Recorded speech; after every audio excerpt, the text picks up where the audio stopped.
to the Roundtable. I'm Charles. I'm Daniel. And I'm Tommy.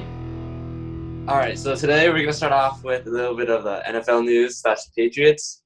And some breaking news that we just heard is that Patrick Chung is now retiring from the Patriots.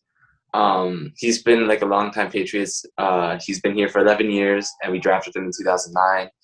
And he won a couple of rings with us. So, like, what are the thoughts on his retirement now, and how will that affect the team?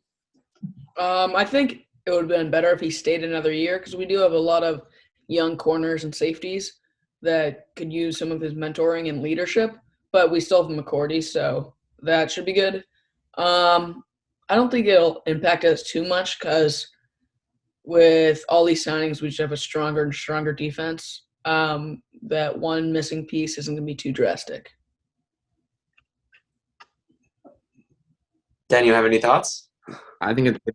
Yeah, I think it's good for him because he already won 3 rings, and as a cornerback, that's pretty good, or safety. So I think that's a good move for him to retire, and maybe as like family, like soft spots in his family where they could get affected by COVID. So like supporting them is the right choice. Yeah, totally agree. I believe that it was probably a good move for Patrick. He's been doing like really well. He's always been a really good piece for the defensive end for the Patriots. He's won a couple rings, and I think overall his career is pretty good, and I don't think he really needs to achieve anymore. But he could also just help as a veteran, help some of the teammates. But I think with our incoming new players, our team should be able to do fine. All right, so next in the NFL, we also have Drew Brees recently retired from the NFL. And what are your thoughts on his career as a whole? He had a great career. I know I've been seeing a lot of things kind of downplaying all of his accolades with like not winning an MVP, but he still has like pass leading. He's 1 or 2 in passing yards, touchdowns, completions, all that. He had an amazing career and he did great on the Chargers and Saints. He had a great career, I guess. Yeah, I think like as of right now, he's definitely top 5 of all time in my list. But yeah, he's just like known for being one of the best quarterbacks ever, and he's also like super short. He's like 6 feet, and most quarterbacks are 6'2" and up. So I think his career was awesome, and he's definitely one of the best ever. I totally agree. I believe that Drew Brees is definitely one of the better QBs in the NFLs. He has a ton of accolades under his belt, and like there's some like debates about him being the GOAT, and that's just enough to like show how much of an impact he was in the NFL in general. And I just feel like he's had a really good career, and like retiring is not a bad move for him. And next, we have the Pats again about them re-signing Cam Newton for another year, and how the Pats just went absolutely crazy on the free agent market and signed everyone and picked up, I believe, 2 of the top tight ends in the free agent list. So, what are your thoughts on this of the like incoming new players? I think it's a great idea to re-sign Cam. Because last year we signed him really late, so he didn't have a full off season. He also got COVID, which can impact your skill set. Like you play with a little weaker. You're a little weaker when you have COVID or recovering from COVID. So I think that played a role on it, and he didn't have great options. This year, I think he'll work a lot harder, and with all of these offensive weapons, with Jonnu Smith and Hunter Henry and Nelson Aguilar and Kendrick Bourne. I don't know if I said that right. I think I did. I think it's just going to be a whole different season. I think everyone's going to be better, and I think all these signings on the defense are just going to make us so much better. Yeah, I agree. I think it's good to give Camden another chance because, like Tommy said, he like didn't have any time to prepare last year, and I think that was like the biggest downfall of the season. But I also do think he's not like a passing quarterback, and the NFL is like a passing quarterback league now. Like a lot of teams like could rely on like the run game, but I think he just has to figure out a way how to become like more accurate and have better passing stats last year. Like he threw 8 touchdowns last year, which is not to get Tom Brady can do that in 2 games. So, and I also think all the other people that we picked up were super good for the Patriots because we haven't done that in so long. And Bill Belichick is like known for being super bad at drafting people because every single draft pick we got like in the recent years hasn't turned out to be a good player. Like N'Keal Harry didn't pan out, and maybe it's just the quarterback, but I think he played under Tom Brady, so I think that all the guys that we got, especially like the D-line guy from the Baltimore Ravens, I think he was a good pickup, and both tight ends, like almost top tight ends in the league. So that they were really good steals for the Pats. Yeah, I feel like the Pats, they did a lot this free agency season. And overall, I think it looks like they want to go for another ring very soon. And I don't think that's a horrible move considering the pieces we just acquired. But also, I just feel like we might have to be a bit worried for future years after this one because of the salary cap. I feel like we're chasing a bit too hard sometimes, and we need to maybe tone it down a bit, knowing that we have a lot of money that's going to be going into these players for a while, and not really sure if we're going to be able to maintain that salary. All right, so do we think like all these in general how will they affect all the moves will affect the Pats, and like will they be able to bounce back from last season? And like, do you think like they're contenders, or where do you think they'll end up in the playoffs, or not even make it? I think we'll make the playoffs. I don't think we'll get past the AFC championship. I think we have I think it's an early prediction, but I think we have a good chance at beating whoever we play in the first round. But I was also thinking that the Dolphins are going to be good this year, and the Bills are going to be great this year. So if we're worse than the Dolphins, there might be a possibility that we don't make the playoffs just because too many good guys in one division. So that is what I'm kind of worried about. But I think we'll be good in the playoffs, and we'll be a playoff team. Yeah, I agree. I think we should definitely be in the first in the AFC East or competing with the Bills like neck to neck. Maybe the Dolphins are up there, but we got Kyle Van Noy back from the Dolphins, and we had him, and he was a super good linebacker. We had all these players opt out last year, like Dante Hightower, and then Edelman got hurt for a lot of the season.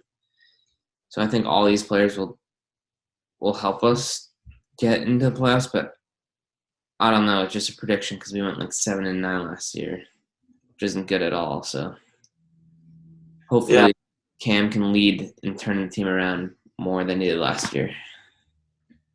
Yeah, I feel like Cam needs to pick up more of a leadership role on the offensive end. And now that he's got more pieces, like receivers and tight ends, I feel like he should do better, but it's no guarantee considering he's coming off a rough year. But if he's able to pick it up, I think our defense will be able to hold its own with his new pickups. But if Cam can at least return to some of his old self, I think the Patriots should definitely be to go pretty far in the playoffs, but I don't really see him winning any Super Bowl or anything.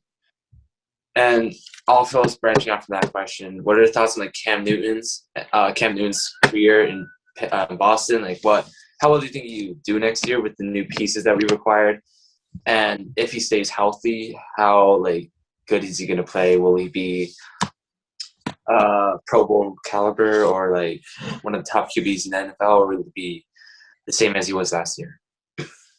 I kind of already touched on this, so I'll try not to go too deep again. I just think he'll be good with some more with new weapons, and I don't know if he'll be Pro Bowl material, but I think he'll be good, and I think he's just gonna work hard. Yeah, I think he's definitely not Pro Bowl material because of his he's not a stats type of guy. He's kind of like a win games guy, and his passing is just not like the other elite quarterbacks in the NFL. So he won't get all these passing yards. But hopefully he can help lead the team to win games because winning games is more important than having your quarterback in the Pro Bowl. Yeah, I totally agree. I definitely see. I don't really see him going to the Pro Bowl level like he used to be, but just kind of hoping that he is able to lead the team, and in the future, maybe carry the offense a bit and just not be as much of a liability on the path in the past. So next, we're gonna move on to the topic of March Madness, and seeing as how the March Madness tournament is coming up very, very soon. We're just gonna see what your thoughts are. So, who do you have winning March Madness and why? And do you have any brackets that you have them winning? In the majority of my brackets, I have Gonzaga just because they let up around 68 points a game. I think, and they put up somewhere in the 90s, which is just absurd. And I have them playing a variety of different teams. My one kind of upset finals pick is San Diego State, because in stat comparisons they're somewhat up there, and they're 3-0, I want to say, with top 25 teams. But for the rest of them, I have Baylor and Ohio State, I believe. I forget the rest of them, but Gonzaga's winning the majority of them, and I have Ohio State winning one of them. Yeah. I have in my main bracket, I have Texas winning it all, playing Illinois in the finals. Texas being a 3 seed, I don't know. I've just been watching them all year. I think they got the tools to do it, but they're just gonna have to beat Gonzaga, which is gonna be super tough. But I don't know because Gonzaga hasn't really played that many. They've played, I think, one top 25 team, which is West Virginia, but they're scheduled to play Baylor, but that got canceled. So I don't know. I'm going for the Longhorns for most of my brackets. All right. So in my main bracket, I had Baylor as kind of it's not a horrible. I don't feel like it's a horrible pick, but it's definitely not one of the popular ones. But in a couple of my other brackets, I do have Gonzaga, considering just how dominant they are. They have 3 of the top 10 players right now, and just going into just seeing how stacked their team is, I just don't see them exiting really early.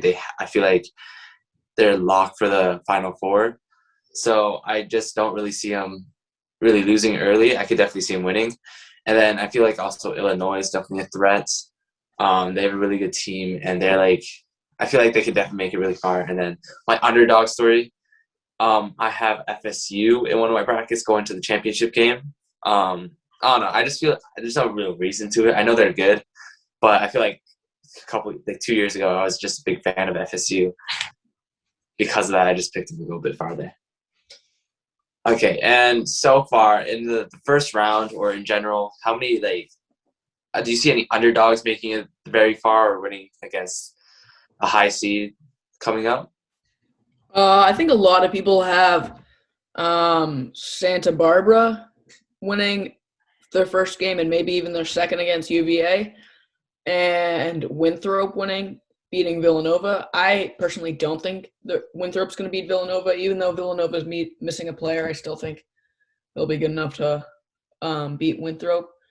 I also think Santa Barbara's going to win their first game, and I'm undecided if they're going to beat UVA, but I do not think Ohio is going to beat UVA in the first game.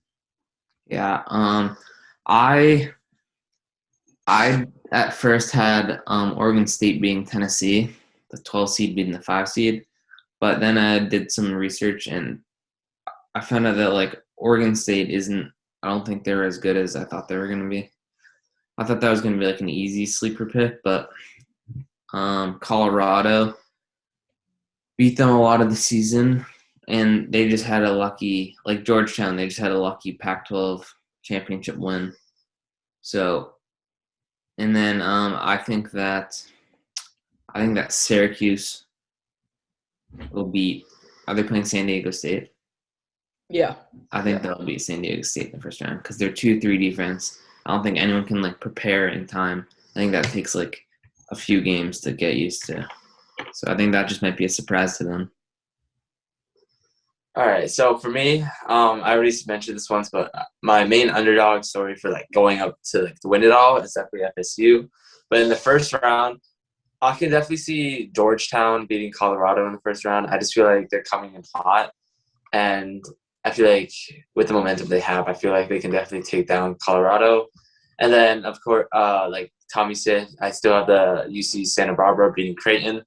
They're also coming in hot, I think, on a 10-game win streak or something. And Creighton is just, I feel like they're ranked a bit too high, and I just feel like that's like an easy sleeper pick to pick up on. And I also do have the Winthrop Villanova one. I wasn't really sure about that one, but it's just like a random pick. I was like, I have the next team losing the next round to Purdue anyways, so it won't cause me too much damage. So I was like, why not just go with the underdog story? All right, so our next question will be, like, if you were thoughts on like the perfect bracket with Warren Buffett and is like I think $1 billion, and like if you won, what would you be able to do with it? And like, what would your thought process be if you like got to like the final four and you had like a perfect bracket so far? Well, I mean, watching the games, I'd be trembling, rooting for my team. Probably the most invested I'd be in any sports game, like more than a Super Bowl. I mean, who wouldn't at that level? How much money did you say you win? I think it's 1 billion, I believe. Yeah, that's like life changing if you're lucky enough to build a perfect bracket. I'd just be planning like interviews with like ESPN and stuff.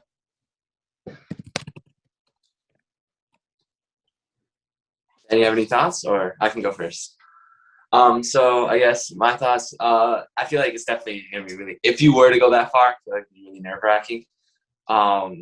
At that point, I'd be distracted from school in general. I'd be always focused on the next game, and I feel like reasonably so because now you have a chance of winning money that could sit you down for life, and it's probably more important than school, honestly. Having the chance to win, like being literally 3 games away from winning $1 billion, I feel like that's like life changing, and like that could like pass on to your children, pass on to the next generation. I just feel like that amount of money is really hard to just ignore, and definitely just I feel like it'd be a tough. I know it's like when stat was like 1 in like quadrillion or something. Yeah, like massive number. Has there ever been anyone that's won it? Yeah, 1 in 9.2 quintillion. Like that's insane. I know like the closest. I remember like on this thing like a couple years ago or something. Yeah, there's one kid that just got like really close, and he was a couple games off, and like his thought process of picking it was just picking whatever logos he liked or whatever colleges his relatives went to, because like it's really unpredictable, and like some teams that you would expect to win, like 2 years ago everyone like thought Duke was locked for like Final Four, and then they ended up getting knocked out in the Sweet 16, and even then the first 2 games are not easy. So like it's very unpredictable, and like all these 1-2 seeds that a lot of people have winning, and then they can just get knocked out of nowhere by some team you thought had no chance against them. Yeah, I don't know. If I won $1 billion, I don't even know what I would do. Like $1 billion, that's like 100 million. I mean, that's 1,000 million. So like, I don't know. I'd probably just give it to a lot of people, or just I'd definitely like pass it down generation to generation, and that could like change your whole like family line for like many years. Yeah. Okay. So now going into more of the Celtics NBA. So the Celtics just had a loss last night to Cleveland Cavaliers, 117 to 111, and the Celtics are now 20-20, just perfect 500. So do we think we need to change anything, or are we doing fine that was just really a fluke game that we just didn't perform in? I think we should have beat Cleveland, or even 6 points is too much to lose to Cleveland. I don't, and I see. Seems like we're always so close or on 500. And then every time we win, it's like, oh, now we're starting to turn it around. It was just a slump, and then we go right back into it. And then it's like, oh, who do we need to trade? What do we need to do? So I don't know what the Celtics need to do or have to do, or if they even have to do anything. I mean, I guess you could just say they need to turn it around, but I mean, it's been happening all season. Yeah. Yeah, I agree. I don't know what we should do.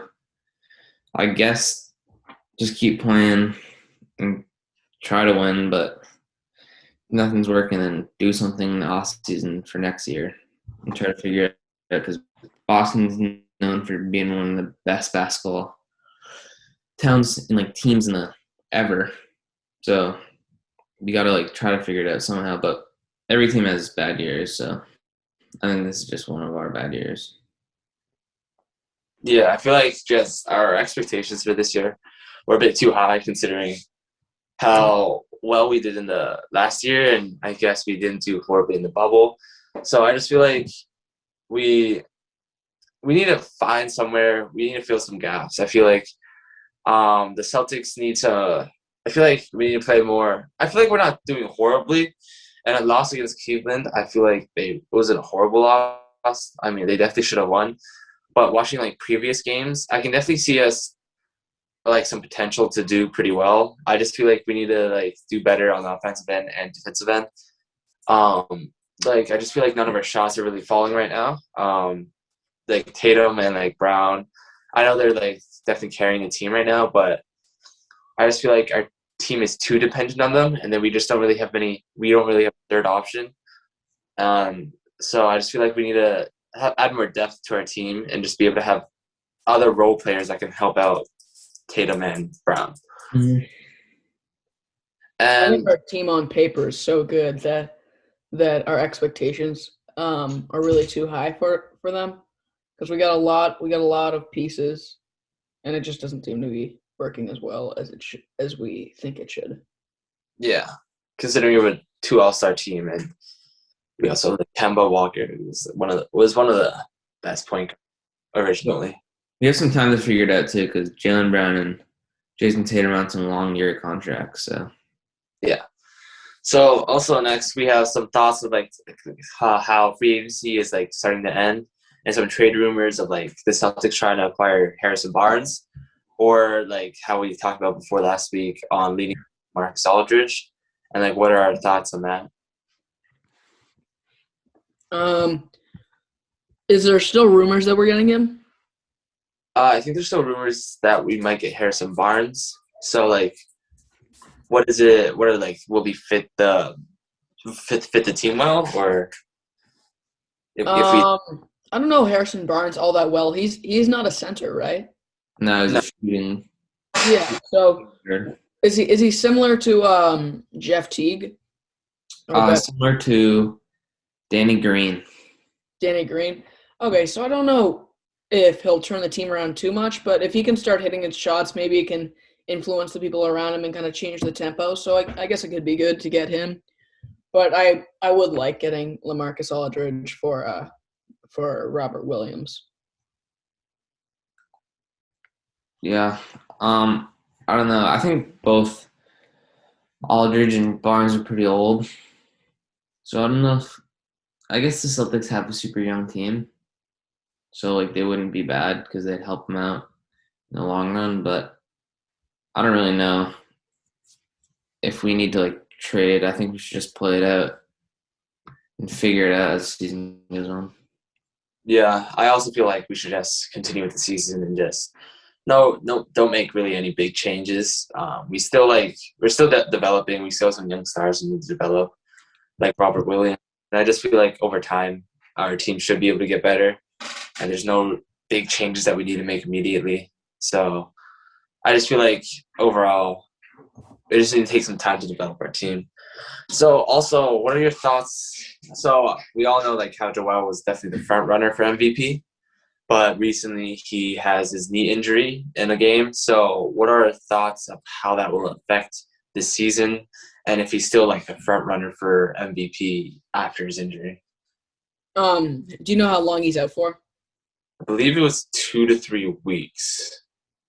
I think that might be a little too long to really stay in the lead for MVP. But also, since LeBron's nearing the end of his career, I'm not saying he's going to try in the next year or two, but he's getting close. So I think there's some bias by the NBA to give him an MVP. So I don't think. So I think with this knee injury, it just puts LeBron that much higher up. So I don't know if I don't know if Joel will still be a serious contender. I think he will, because I think what he's like done in the past two or in the whole season is like insane. Especially like all these crazy stats as being a 7-foot center. I think his points. He should. I feel like everyone who's 7 feet who has some like good size should definitely be able to score a lot. And he has like a lot of good shot like shooting and post moves. So I think that he's so dominant, and he's definitely the best center. He's better than Jokic. He's the best center in the league, and he should be in the top two or in the top three for MVP run the race. Yeah, I believe that after he comes back, he should be 1 or 2 for the MVP race. Honestly, I know LeBron's, of course, he's LeBron, he's doing really well, but I just definitely feel like there's heavy bias for LeBron to win. Some believe that like maybe he got robbed last year going for it to go to Giannis, but then again, like I feel like Giannis this year is going under the radar. If you look at his stats and like his team, you can definitely see you can't really understand why Giannis is not in the debate for like MVP right now. Because I believe like seeing as how he's like a two-way player, he's able to do everything, and we saw him in the All-Star game. He's just insane. He's a freak athlete, and like his stats, I would also believe that are like slightly better than LeBron's. So I just feel like there's definitely some heavy bias in LeBron, but I just don't see Joel really dropping out of that one spot just for missing a couple games. And seeing as how I feel like they'd have to see if the injury really affects him, but I just don't really see this minor injury affecting Joel too much. So I still believe when he comes back, he's going to be dominating.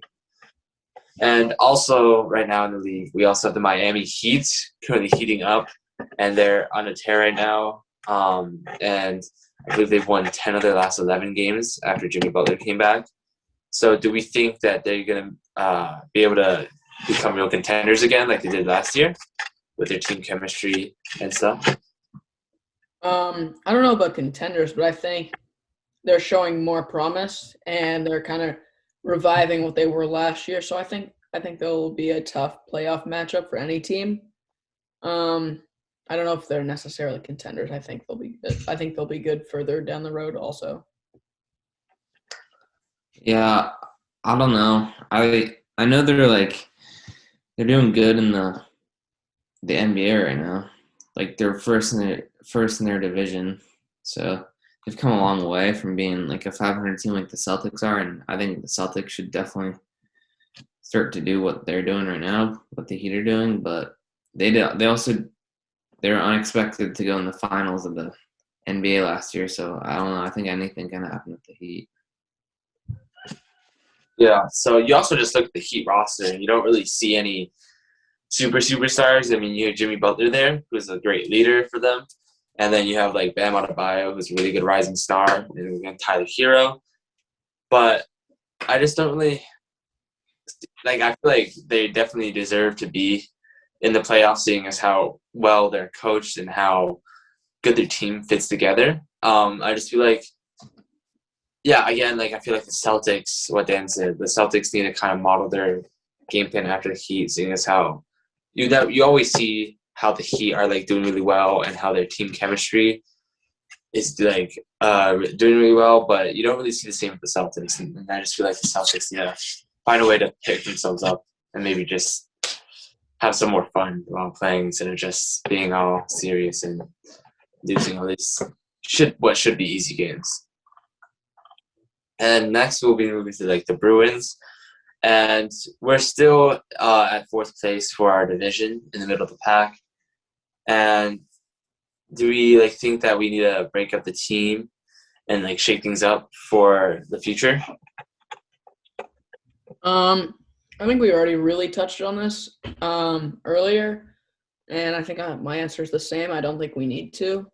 I mean, it's constant this and that, like constant being undecided. I don't think we need to though. Yeah.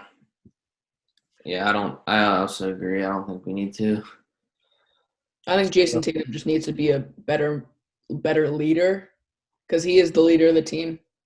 I think he just needs to fully take on the role and involve everyone and really learn how everyone on the team plays. And I think that could turn us around. Okay, so also moving on to like the Bruins and seeing how well they're doing. They're still doing, of course, they're still doing well, but is there anything that we need to change, seeing as how we're not really top, we're not like 1-2 seed, we're still sitting at the 4th seed, I believe. Is there anything we really need to change in that area for the Bruins? I don't know if we necessarily needed to change anything. I saw that the other goalie, I don't know if it was Halak, I think. No, but he's like a new guy, I think. Yeah, how come Rask wasn't playing? Is he injured? But he did good. Do you see that stick save, the diving stick save? Yeah, so good. He seems pretty good. I don't know if we necessarily need to change anything up. We got a great team, lots of chemistry. I think we just been in too long of a slump. But 4th place isn't too bad. I mean, we're still winning some games. We should just be winning more with our stacked team. Yeah, I think Tuukka Rask is just out with like just for the game with like an injury. I don't know. And then it says Dan Vladar was the goalie, and he made a 6 save. But I don't know why like Halak wasn't in because he's our backup. But I guess we got the dub. We won 2-1. So good game, and I think we have all the right tools like Pasternak, McAvoy. We have all these good, like great young. They're all super young players. So I just think we're in a little slump right now, but we'll get back into it in a few games. Yeah, I believe that of course the Bruins are still going to do well. They're going to proceed to be one of the better teams, but I just believe it's just going to take some time, and then in the future we should be able to become one of the top teams in the NHL. Yep. All right. And I think that will be it this week for the Roundtable. Good show.